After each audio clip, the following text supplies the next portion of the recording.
Brought to you bye रजनीगंधा।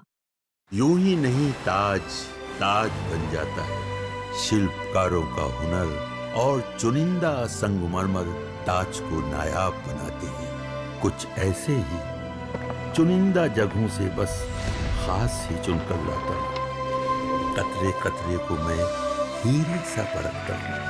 यूं ही नहीं मैं रजनीगंधा बन जाता हूँ।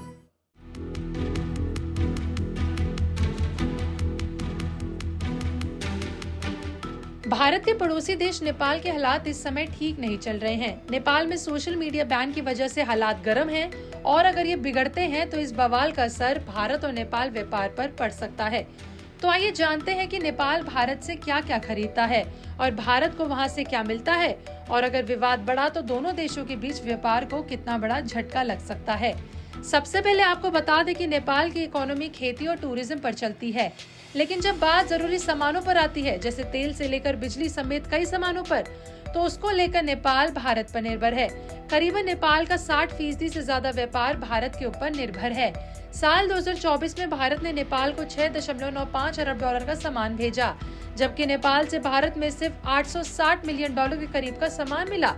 यानी नेपाल के लिए भारत एक सुपरमार्केट की तरह है, जहां से वो अपनी ज्यादातर जरूरतें पूरी करता है। और ऐसे में अगर हालात बिगड़ते हैं तो आयात और निर्यात में रुकावट आ सकती है, जिससे पड़ोसी देश को बड़ी मुश्किलों का सामना करना पड़ सकता है। तो आइए नजर डालते हैं कि भारत से नेपाल क्या क्या सामान पहुंचाता है। भारत से नेपाल को तेल, बिजली, दवाइयां, स्टील, ऑटो पार्ट्स और कई जरूरी सामान मिलते हैं।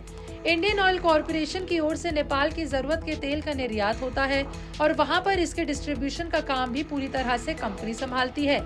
अन्य सामानों के निर्यात पर नजर डालें तो पेट्रोलियम प्रोडक्ट्स के अलावा स्टील, लोहा, ऑटो पार्ट्स से लेकर दवाएं तक सब शामिल हैं। वहीं साल 2024 में भारत ने नेपाल को 2.19 अरब डॉलर के पेट्रोलियम उत्पादन, 700.57 मिलियन डॉलर का स्टील, 429.17 मिलियन डॉलर की मशीनरी, बॉयलर्स, कार समेत अन्य वाहन और उनके पार्ट्स का निर्यात 350 मिलियन डॉलर के करीब, इलेक्ट्रॉनिक्स पे 327.37 मिलियन डॉलर, प्लास्टिक पर 270 मिलियन डॉलर के करीब, दवाइयों पर 235 मिलियन डॉलर के करीब का निर्यात किया था।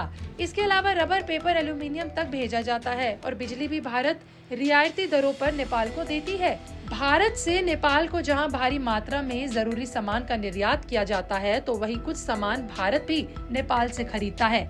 नेपाल से भारत को जूट प्रोडक्ट्स, इस्पात, फाइबर, लकड़ी के सामान, कॉफी, चाय और मसाले शामिल हैं। बीते साल 2024 में भारत के नेपाल से आयात के आंकड़ों पर नजर डालें तो वहां से सबसे ज्यादा वनस्पति तेल और वसा का आयात किया गया था, जो 150 मिलियन डॉलर के करीब रहा।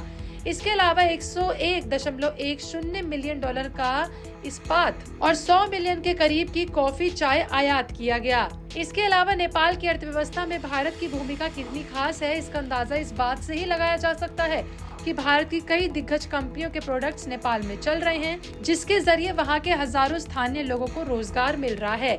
इसके अलावा भारत में भी नेपाली मूल के नागरिक बड़ी संख्या में नौकरी के लिए पहुंचते हैं। साथ ही नेपाली कंपनियों के प्रोडक्ट्स के लिए भी भारत सबसे बड़ा बाजार बना हुआ है। और अगर नेपाल में हालात बिगड़ते हैं तो भारत के साथ व्यापारी रिश्तों पर भी सीधा सीधा असर पड़ेगा। अगर भारत से सप्लाई में रुकावट आई तो नेपाल को भारी मुश्किलों का सामना करना पड़ सकता है। हालांकि भारत और नेपाल का रिश्ता सिर्फ व्यापार तक सीमित नहीं है। भारत की कई कंपनियां नेपाल में प्रोडक्ट चला रही हैं, जिससे वहां हजारों लोगों को रोजमर्रा मिल रहा है, जैसे कि हमने ऊपर बात करी। साथ ही भारत नेपाल के प्रोडक्ट्स के लिए सबसे बड़ा बाजार है, लेकिन नेपाल में हालात बदतर होते जा रहे हैं, जिसके चलते आर्थिक संकट के बादल भी मंडराने लगे हैं। नेपाली वाली सरकार द्वारा सोशल मीडिया पर बैन लगाने के बाद देश में प्रदर्शनों को दौर शुरू हो चुका है और ये देखते ही देखते बढ़ते हुए हिंसक हो गया है। फेसबुक, यूट्यूब से लेकर ट्विटर, इंस्टाग्राम तक करीबन 26 सोशल मीडिया प्लेटफॉर्म पर बैन से देश के लोगों में हड़कंप मचा हुआ है। इस दौरान 20 लोगों की जान गई है और 300 से ज्यादा घायल भी हो चुके हैं। लोग सड़क पर उतर रहे हैं और देश की संसद पर नारेबाजी, हंगामा कर रहे हैं। हालांकि देर रात बिगड़ते हुए हालातों को देखते हुए नेपाली सरकार ने ये फैसला लिया था कि सोशल मीडिया प्लेटफॉर्म पर लगे बैन को हटा दिया जाए और इन्हें धीरे धीरे बहाल किया जाएगा।